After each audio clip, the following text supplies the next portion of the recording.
이것도 벌써 지금 한다라고도 반이나 지난 상황이라 많은 분들이 궁금해하셨을 텐데 이것에 대해 끝까지 다룬다고 약속드렸고 오늘 결국 사망 원인이 밝혀졌다고 합니다. 이것도 결론부터 먼저 전해드리자면 오늘 군 당국에서 73사단 예비군 사망 원인에 대해 발표했고 예비군이 지병으로 앓고 있었던 췌장염이 원인이었다고 합니다.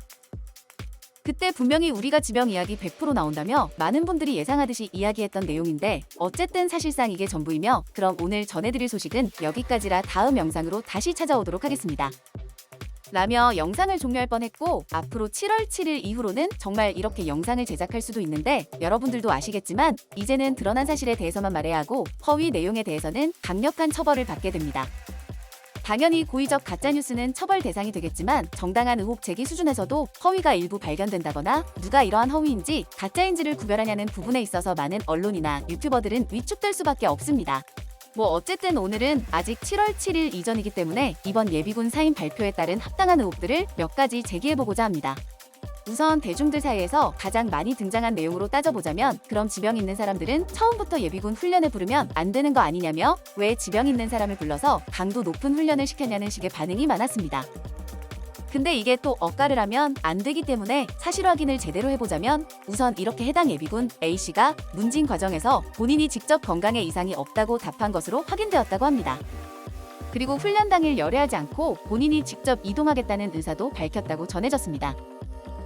결국 군 당국에서 췌장염으로 몸이 좋지 않은 사람을 억지로 끌고 가서 강도 높은 훈련을 시킨 것은 아니었고 예비군 A씨가 자신이 췌장염에 걸렸다는 사실을 문진 과정에서 제대로 알리지 않았기 때문에 군 당국에서 전 국민의 의료 정보를 확인할 수 있는 권한이 있지 않는 이상 이러한 병명 여부를 알 수 있는 방법은 없습니다. 그래서 이 부분만큼은 억가를 할 필요도 없고 왜곡할 필요도 없는데 이제는 7월 7일부터 못하게 될 수도 있는 합당한 의혹 제기를 진행해보고자 합니다.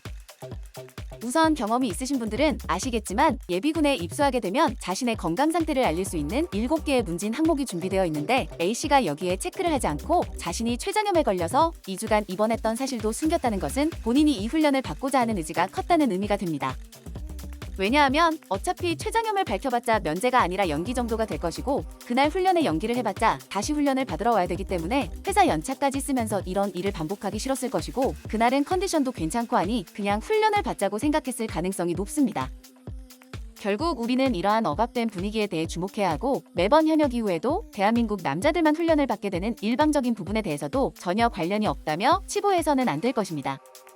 지금 대한민국은 인구 절벽 문제가 심각해서 군 병력도 감소되는 등 여러 가지 문제가 터지게 되니 이제는 무슨 예비군 정예화다 뭐다 하면서 예비군들에게 강도 높은 훈련을 진행하고 있는 상황이라고 합니다.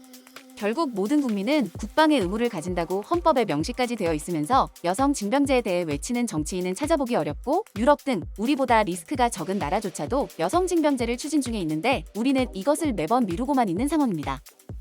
그렇다 보니 이러한 공백을 채우는 것은 매번 대한민국 남성들이며 이번에 강도 높은 훈련과 예비군의 사망과는 인과 관계가 없다고는 하지만 만약 해당 예비군이 훈련을 받지 않고 그냥 집에서 편하게 쉬고 있었다면 그렇게 괴사까지 이루어졌을지 진지하게 논의할 필요도 있어 보입니다. 그리고 이것은 이미 여러분들도 접하셨던 내용이겠지만 해당 예비군이 쓰러졌던 당시에 제대로 된 의무팀도 없었으며 그냥 지하철에서 흔히 볼 수 있는 자동심장 충격기 등 아예 기본적인 의료 장비조차 마련되지 않았다고 합니다. 그러니 지금 육군에서도 뒤늦게나마 인지했는지 앞으로 이제 의무팀을 의무화하고 의료 체계 구축할 계획이고 자동심장 충격기도 확대 보급하기로 결정했다며 진즉했어야 할 부분에 대해 미래 지향적인 내용들만 언급하게 됩니다. 근데 하고 싶은 말이 정말 많고 전해드릴 내용들과 제기하고 싶은 의혹들이 많지만 그냥 말을 아끼며 여기서 마무리를 해보자면 사실상 앞으로 현역 복무를 하시거나 예비군 훈련이 남아있는 분들은 이것을 반드시 지켜야 할 것입니다. 막말로 자신의 건강과 몸은 누가 지켜주지 않기 때문에 군대에 가게 되거든 반드시 자기 몸은 자기가 스스로 지켜야 한다는 것입니다. 이 부분을 잊지 마시기를 바라며 영상 본문에 조금씩 언급해드렸던 정보통신망법 개정안에 대해 다시 전해드리자면 앞으로 이 채널은 많이 이상해질 수 있기 때문에 미리 여러분들에게 말씀을 드리고자 합니다. 그리고 이것은 당연히 10만 명 이상의 구독자를 보유한 유튜버뿐만 아니라 댓글이나 게시물을 작성하는 여러분들 모두 해당되는 내용이라서 앞으로 진행되는 정보통신망법 개정안에 대해 여러분들도 많은 내용들을 숙지하셔서 여기에 처벌받지 않으시길 바랄 뿐입니다. 만약 이러한 내용들이 궁금하시다면 영상을 제작하도록 하겠고 그렇지 않다면 그냥 생략하겠으며 오늘 영상에서 할 말이 많았지만 자체적으로 입을 틀어막겠으며 이번 영상은 대략 여기서 마무리하도록 하겠습니다.